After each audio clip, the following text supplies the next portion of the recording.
Muhammadillah wa ala alihi wa sahbihi wa man wala.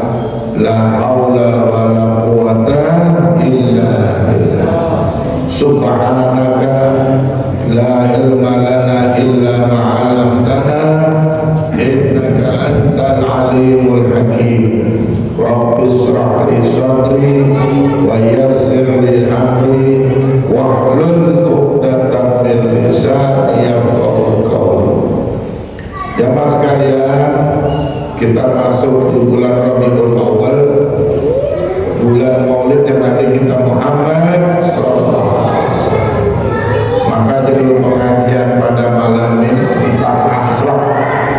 Judulnya adalah meneladani akhlak Nabi kita Muhammad.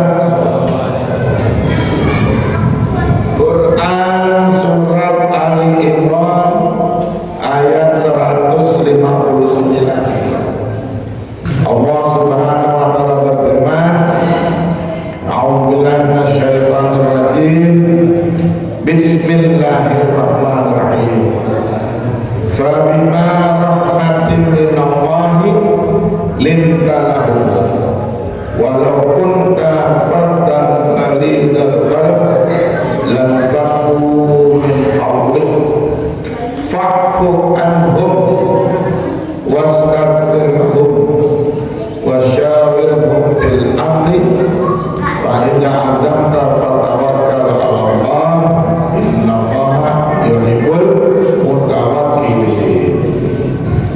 Wa qala aidan wa ma Muhammadun illa rasul qad khalat min qabli rusul afa imma ta'awudilan qalabtum 'ala aqabikum wa ma yanqalib 'ala aqibahi fala yadurra Allahu syai'an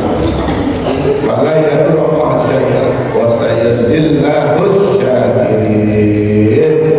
Shadaqallahul Allah menyuruh Nabi pada surat Ali Imran ayat 159 di Madinah. Ketika Nabi sampai di Madinah, banyak penduduk Madinah berlaku kasar. Dulu namanya bukan Madinah tapi Yasrib. Yasrib itu dari segi bahasa Arab artinya kacau balau. Jadi negeri yang banyak pembunuhan, rampokan, pertikaian, mabuk judi, itu dulu. Bukan Madinah, Yasrib.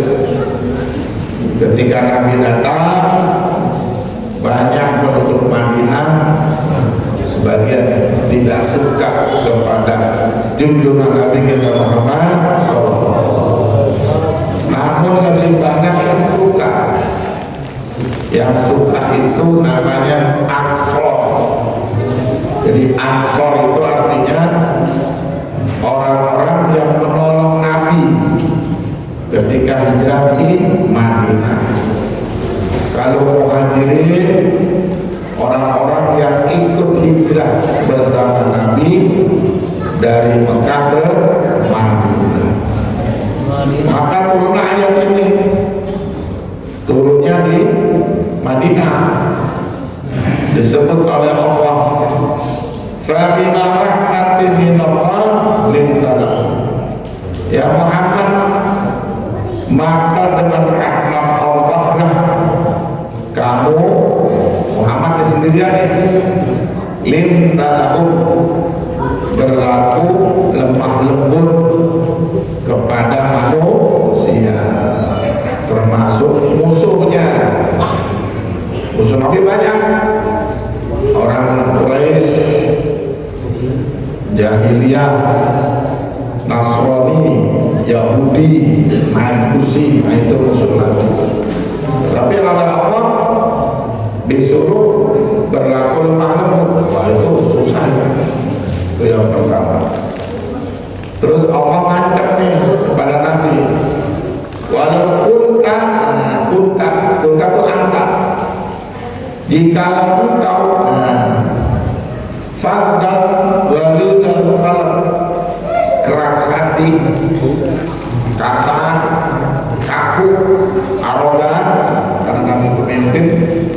lan fardu min hawlik, pasti orang-orang di sekitarmu lari.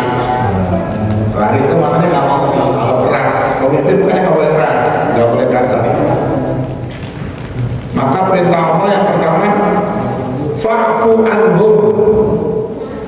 Kalau ada penduduk Madinah yang berlaku jahat kepadamu, fa'fu anhum, maafkanlah.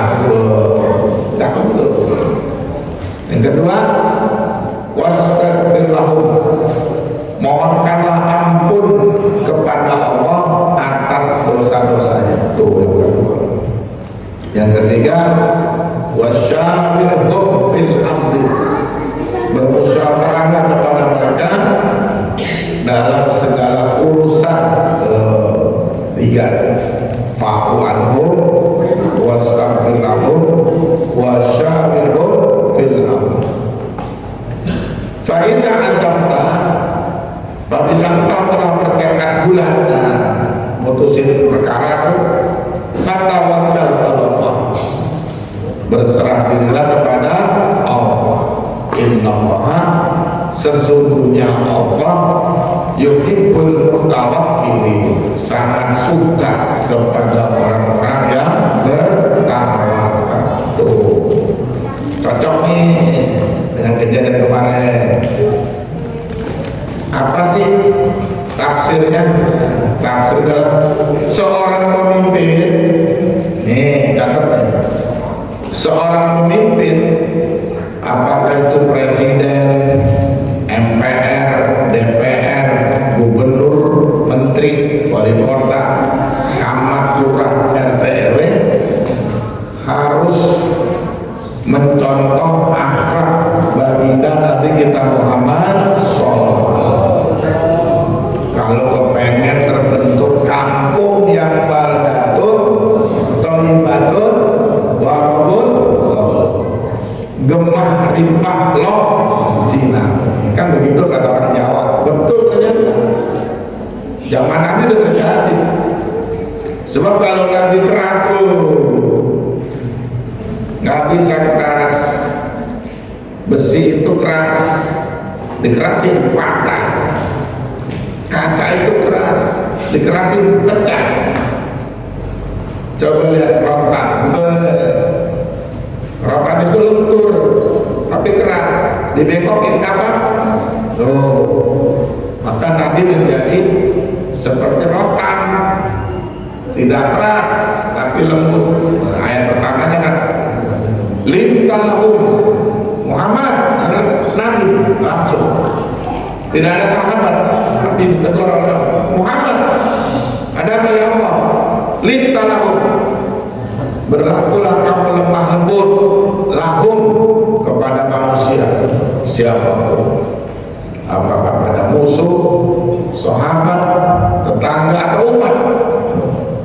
Lintalahum. Terus Allah masih solusi. Walaupun tafadhal dalil, kalau kamu keras, mereka juga keras. Lan fadu min haulik, pasti mereka lari dari musuh.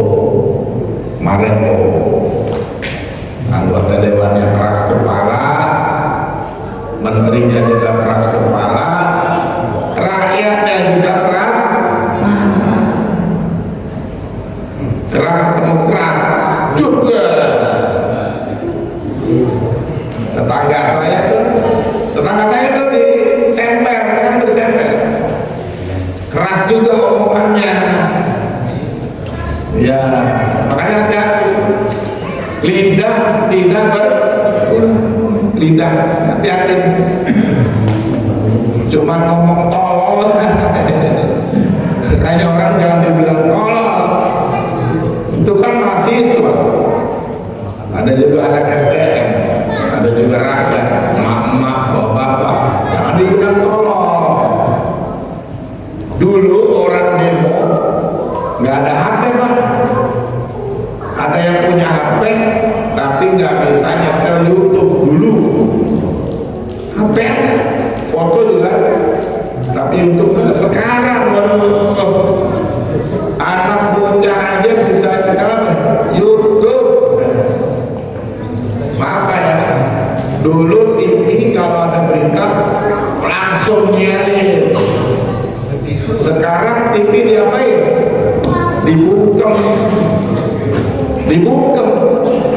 ditutup, di cross. Emang rakyat bodoh, nggak punya HP. Yang penting ada pulsanya.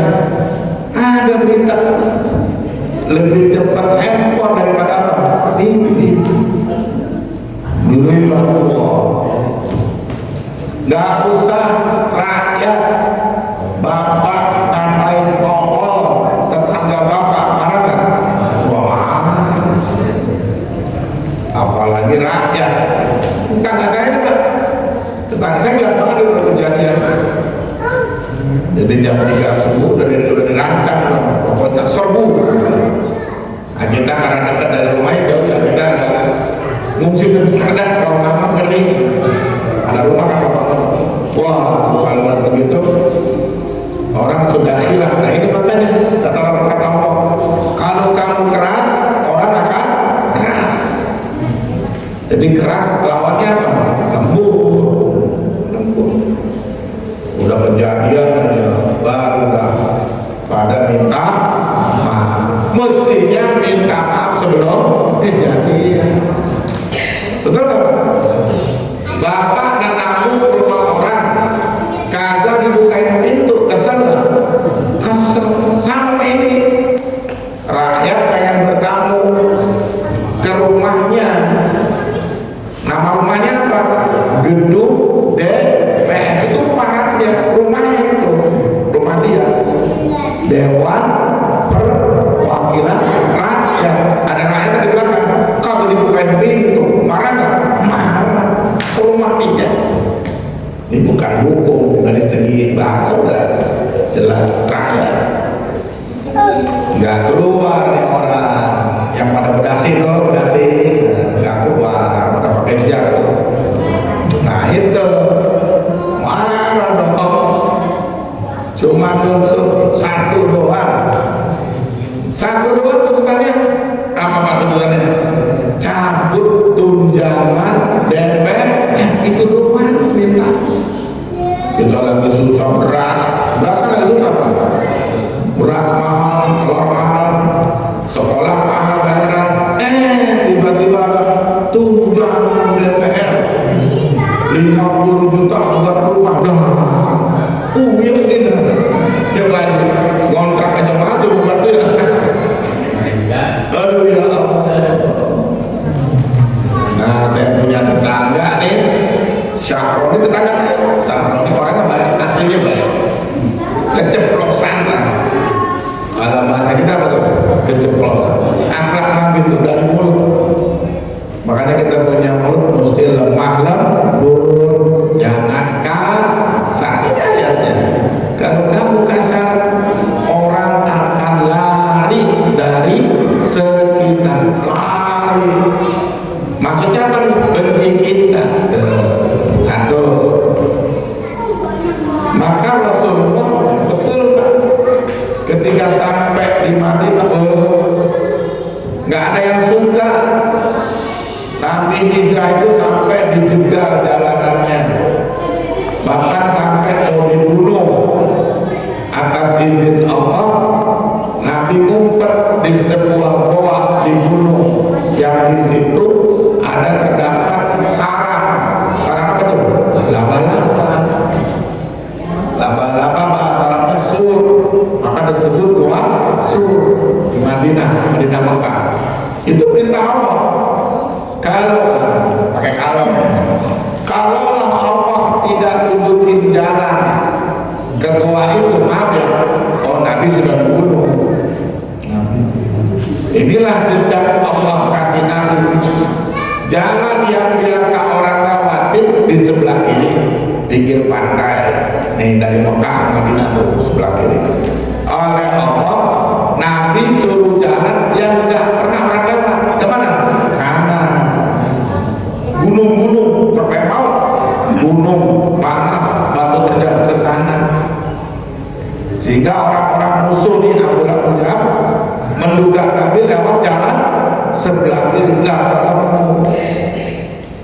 Ada yang ngasih tahu nih, namanya setiap manusia pasti ada yang bocor, ngasih tahu ke Boasur. Oleh Allah dikirimin makhluk namanya laba-laba. Di labanya laba-laba itu suruh bikin sarang di dalam gua itu. Maka orang menduga tidak akan mungkin orang masuk ke gua karena ada sarang laba-laba. Dan sarang itu seperti udah lama karena baru. Terus di atas guanya ada burung. Burungnya bertelur. Mana mau nih orang Arab walaupun jahat tapi sama binatang menghormati nih. Kalau ada burung bertelur nggak berani sentuh, nggak jadi. Itulah mukjizat Nabi kita Muhammad SAW. Intinya apa? Kita nggak boleh kasar kalau jadi pemimpin, betul lah. Nggak usah yang rendah. Kita aja dah sebagai bapak di rumah kepada anak, pasti kalau anak dibilang tolol, marah nggak anak kita? Marah. Apalagi bawa-bawa nama emaknya, tolol lu kayak malu mah. Emaknya tuh di dapur, pas lagi megang ini malu lega gua, pecah bawa marah itu. Jadi jangan pernah ngomong tolol lah sama anak, sama cucu kayak. Cucu walaupun bandel, kita sebagai engkau sayang, jangan pernah mengatakan cucu siapa sih ini, cucu siapa? Udah tahu nih bapaknya, gak boleh. Ucapkanlah kata-kata lintalahum, lemah lembut tuh akhlak Nabi. Kemudian Nabi itu diperintahkan oleh Allah, fa'fu anhum, memaafkan setiap orang yang pernah berbuat jahat. Itu susah. Ada satu cerita Nabi pernah diracun ketika perang di Mekah. Bagaimana cara meracunnya? Namanya habis perang, Nabi lapar nih, makan. Kebiasaan Nabi makan daging domba, bagian paha belakang, itu kesukaan Nabi makan. Sahabat semua makan. Tiba-tiba Nabi kaget lihat sahabatnya kejang-kejang.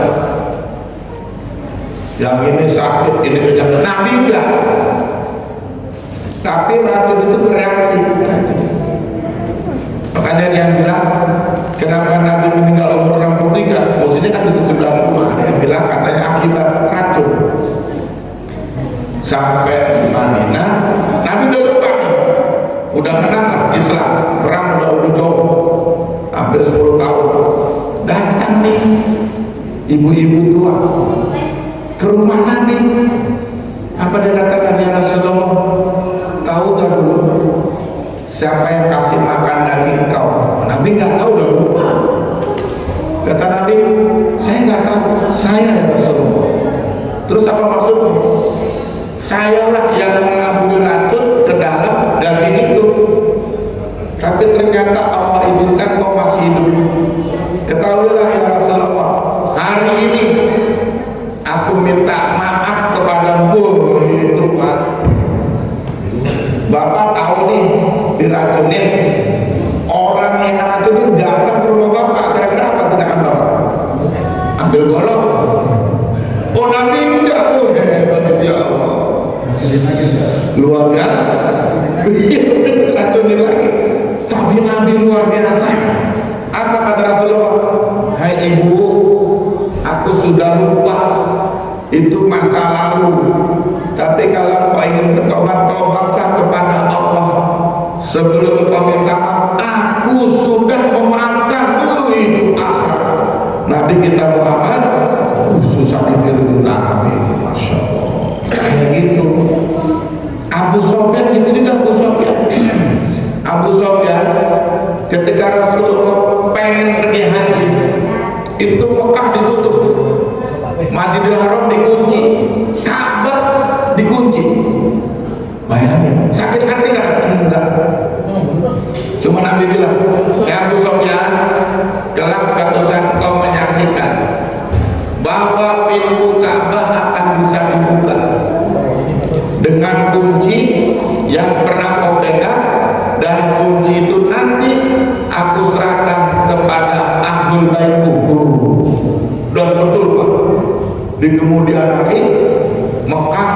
dikuasai Rasulullah. Kunci Ka'bahnya dipegang Nabi, malu Abu Sufyan. Minta maaf, dimaafin Rasulullah. Betul. Ya Rasulullah, aku ingat dulu engkau aku cegah masuk Ka'bah. Hari ini sudikah engkau memaafkan aku? Apa jawab Nabi? Sudi. Ini ayat. Fa'fu anhu, maafkanlah tuh. Nabi perintah Allah pasti dilaksanakan. Bukan saja memaafkan, wastaghfirlahu.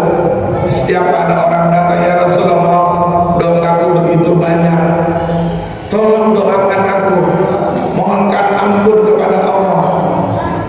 Nabi doa, minta kepada Allah diampuni dosa orang-orang yang pernah menyakiti Nabi kita Muhammad SAW.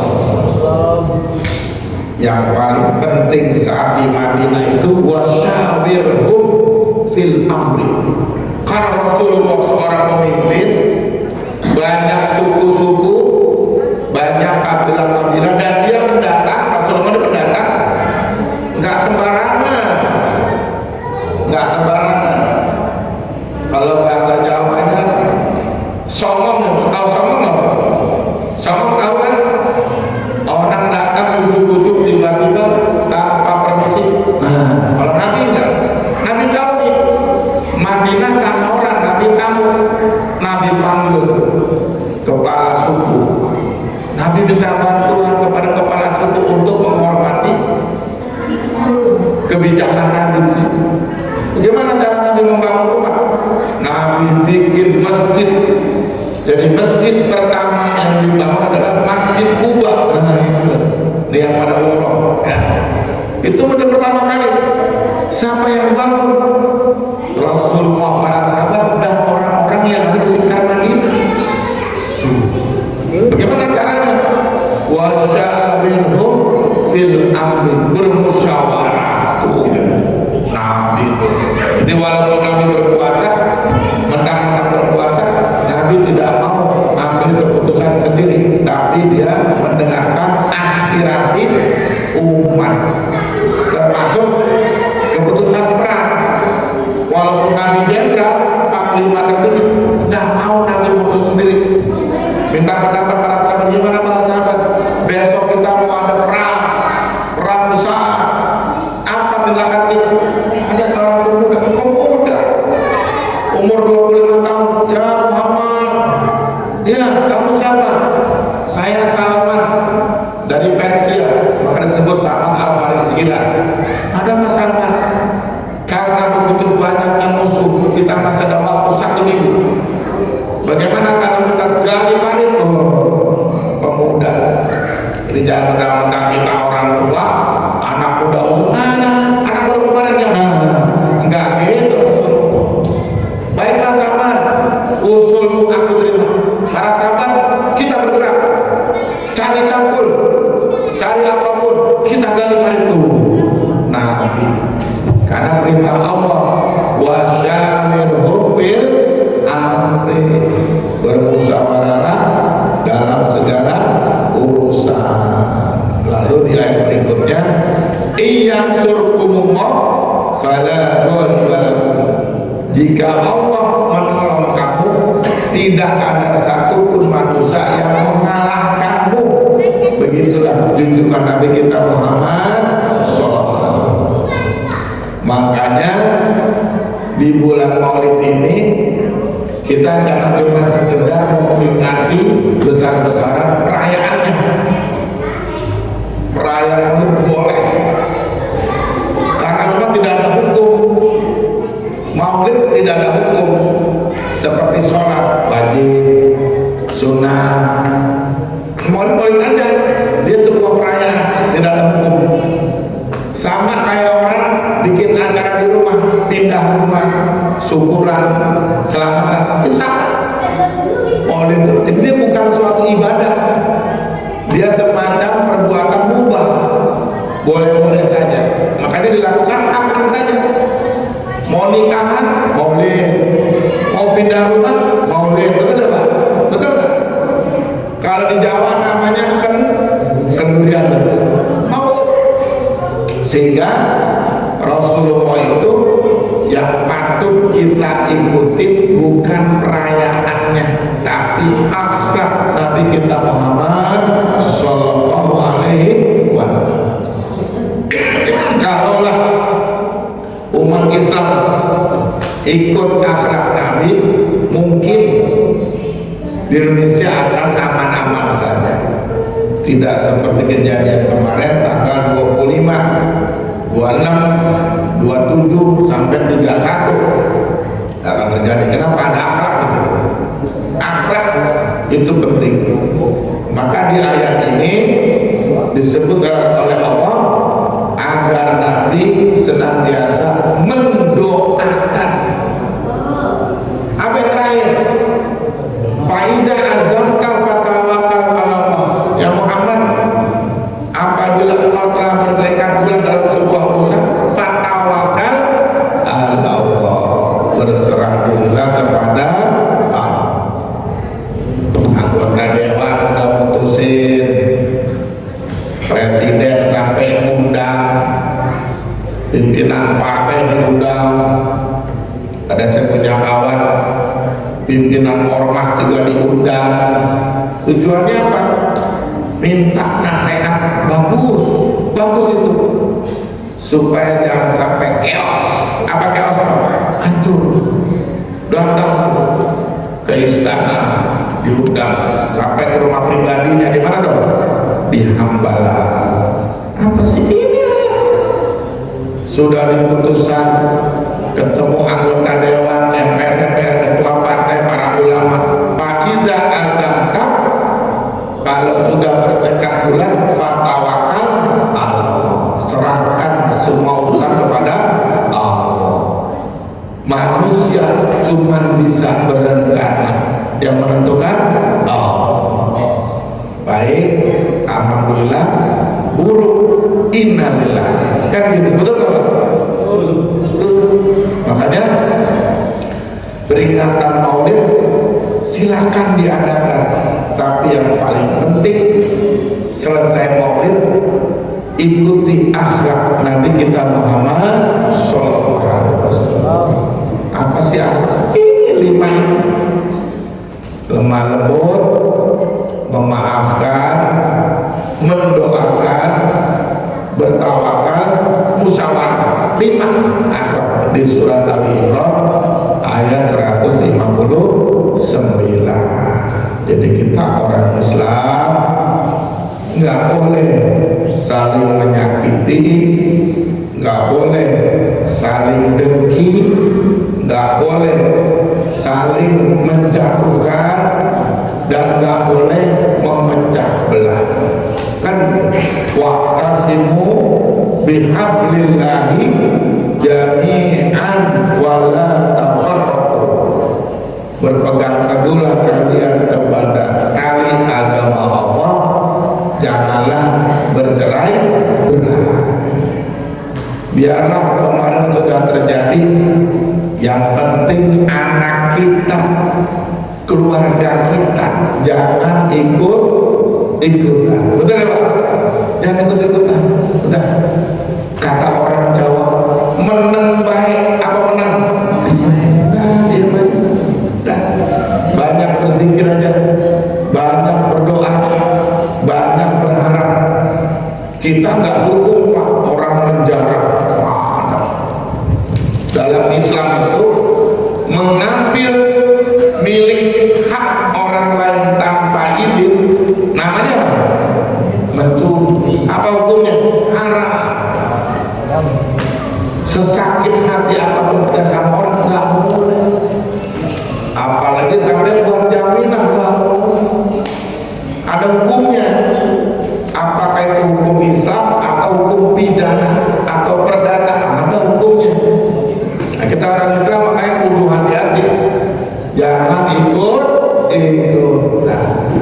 Nah, saya karena tetangga beliau nih, Sahroni di Semper tuh, Tanjung Priok, kadang sedih aja. Kok bisa ya? Ya bisa. Kalau saya baca ini, bisa seperti itu. Kenapa? Namanya hukum Islam itu akan begitu. Kebaikan dibalas dengan kebaikan, keburukan dibalas dengan keburukan. Surat 17 ayat 7, surat Al-Isra ayat 7. In ahsantum li anfusikum wa in asatum falaha. Jika kamu berbuat baik, kebaikan buat kamu. Jika kamu berbuat buruk, keburukan juga buat kamu. Kata ini saya dapat lihat, kata asistennya ini ke saya, Ustaz, dia orang baik Ustaz. Iya orang baik, tapi tidak selamanya orang baik-baik gitu. Terus gimana Ustaz? Itu ujian, hartanya, rumahnya, mobilnya, tasnya, jam berapa harganya jam? 11 miliar. Beliin coklat, taruh di sini. Ini asistennya WA. Terus gimana Ustaznya? Itu ujian. Orang baik nggak selamanya baik, akan diuji hartanya, istrinya, rumahnya, bendanya, semua termasuk jabatannya. Tuh orang baik, emang baik saya tahu deh. Setiap hari raya Pak, nyantunin orang maaf, bukan 50, 300. Itu 5 orang ada tetangganya, saya tahu. Dapat rumah dengan nanti. Tapi kok begitu? Iya, kan saya bilang lagi tadi, ujian. Emang Bapak mau diuji? Kata Rasulullah, setiap manusia yang imannya kuat pasti diuji. Makin tinggi imannya, makin tinggi ujian. Itulah cara Allah mencintai hambanya. Tuh, bagaimana caranya? Sabar. Apa Pak? Sabar. Alladzina idza asabathum musibah qalu inna lillahi wa inna ilaihi raji'un. Kan dia orang baik, iya orang baik, tapi kan dia masih hidup. Maksudnya gimana? Selama orang masih hidup, tapi pasti dapat ujian. Ingat catatan, setiap manusia masih hidup pasti dapat ujian. Kalau tidak pengen ujian, ngapain Pak? Selesai. Orang mati nggak bayar listrik, bener nggak Pak? Nggak bayar utang. Orang mati agak sholat Pak, nggak sholat. Orang mati nggak sholat. Tapi lucunya ada orang nggak pernah sholat ke masjid pas mati. Kemana sholatnya? Ulang, nggak apa-apa. Ada orang nggak pernah ke masjid, mati dia. Disolatin di mana? Padahal nggak pernah. Lah cakep juga tuh orang. Ini bukan ini, emang kejadian. Kan saya sering baca doa di masjid. Katanya kalau pengen nggak ada ujian, mati. Selesai Pak. Orang mati itu udah nggak ribut sama istri, nggak ribut sama anak, nggak ribut warisan, mati. Tapi kalau masih hidup, ujian dari luar, dari dalam. Maka itulah bagaimana Allah cinta kepada hambanya. Pasti setiap hambanya diuji. Ma'asobakum min hasanatin fa min Allah, wa ma'asobakum min sayiatin fa min nafsik. Surat An-Nisa 79. Apa saja yang menimpa dari suatu kebajikan semata-mata dari Allah, dan apa saja yang menimpamu dari suatu keburukan datangnya dari dirimu sendiri. Ayat Quran.